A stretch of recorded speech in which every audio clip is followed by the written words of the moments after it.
Because the media is so pervasive in all of our lives, it's important that we develop media literacy so that we can better understand the impacts that the media is having on our lives. Media literacy involves our ability to critique and analyze the potential impact of the media on our lives. We need to be able to read the media.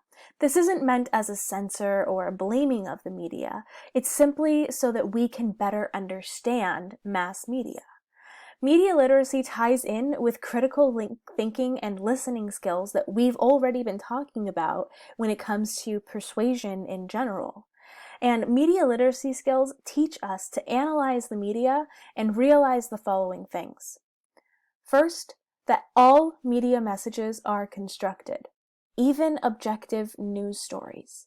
Every single piece of media that you see is carefully thought through and it's designed in a specific way.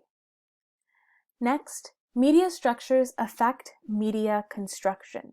So we need to learn about how media ownership and distribution function in our society so that we can understand that structure and how it impacts the construction of the messages that we are seeing.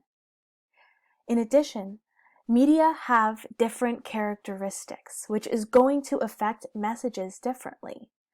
So the news that you get from the nightly news from your local news station is going to be very different from the news stories that you see on The Daily Show, for example, which presents the news in a very comedic fashion. So they're very different characteristics. You're going to get different things out of those two messages. Going off of that, media messages are constructed for particular purposes. Many messages are constructed in order to gain profit or power. Some are constructed to promote change. Others try to maintain the status quo or what's happening right now. So some messages want change, others don't want anything to change at all.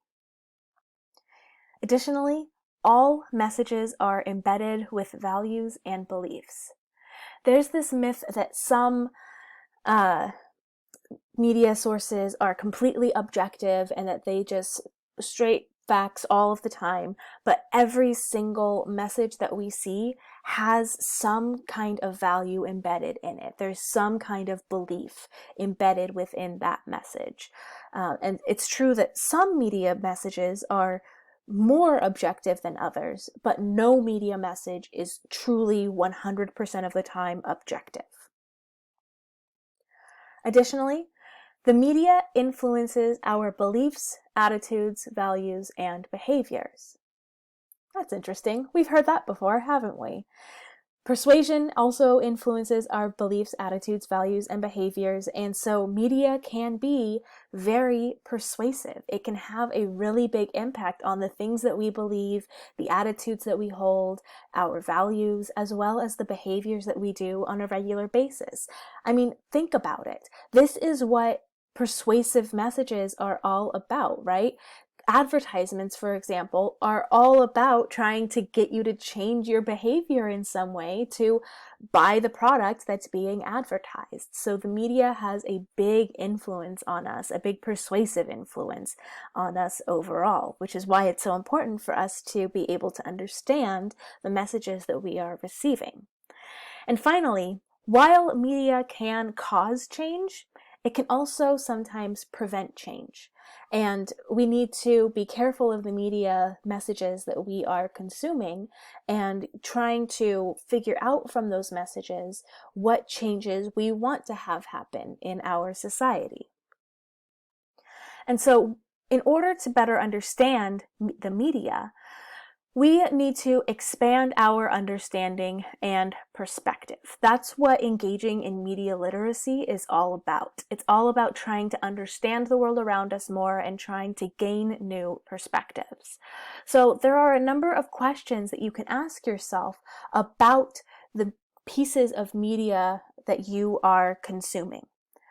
First and foremost, who created this message? What did the person who created this message or the company that created this message hope to accomplish with this message? What are their primary belief systems? Second, What is my interpretation of this message? How and why might different people understand this message differently than me? What can I learn about myself based on my interpretation and how it may differ from other people's interpretations? Next, what lifestyles, values, and points of view are represented within this message? And maybe more importantly, what lifestyles, values, and points of view are omitted from this message? What does this tell me about how other people live and believe? And does this message leave anything or anyone out? And then finally, why was this message sent? Who sent it? Is it trying to tell me something? Is it trying to sell me something? What is the point of this message? And by asking these questions, we can start to better understand the media messages that surround us every single day and really start to take a more critical look at these messages and how they impact our lives as a whole.